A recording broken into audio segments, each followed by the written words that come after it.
અને મારા વહાલા દેશવાસીઓ, આજે સૌ આપણા દેશના 77મા પ્રજાસત્તાકની ઉજવણી કરવા માટે એકઠા થયા છીએ.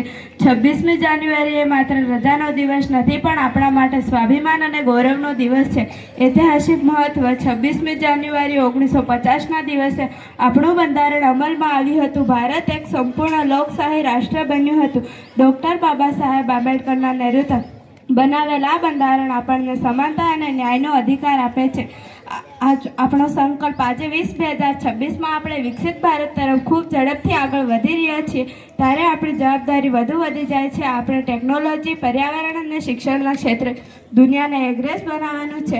આપણી મજબૂતીથી અર્થવ્યવસ્થા અને વિશ્વ મિત્ર તરીકે ઉભરી રહ્યા છીએ. નિષ્કર્ષ: આપણે આજે એ વીર શહીદોને યાદ કરીએ જેમણે આપણા આઝાદી માટે બલિદાનો આપ્યા. આવો આપણે સંકલ્પ લઈએ, આપણા કર્તવ્યોનું પાલન કરીશું, દેશમાં સ્વચ્છતા રાખીશું અને એકતા જાળવી રાખીશું. આજે આપણે 20/2026માં આપણે એક એવા વળાંક પર ઊભા છીએ જ્યાં ભારત માત્ર આશા નહીં પરંતુ વિશ્વાસ બની રહ્યું છે. આપણા વડાપ્રધાન શ્રી નરેન્દ્ર મોદીએ આપણને 2047નું સપનું આપ્યું છે. આપણે આઝાદીના 100 વર્ષ પૂર્ણ થાય તે પહેલાં આપણે ભારતને સમૃદ્ધ અને આત્મનિર્ભર બનાવવાનું છે. ટેકનોલોજી અને ઇનોવેશન: આજે ભારતમાં આઈટી અને સ્પેસ સેન્ટર દુનિયાને રસ્તો બતાવી રહ્યું છે.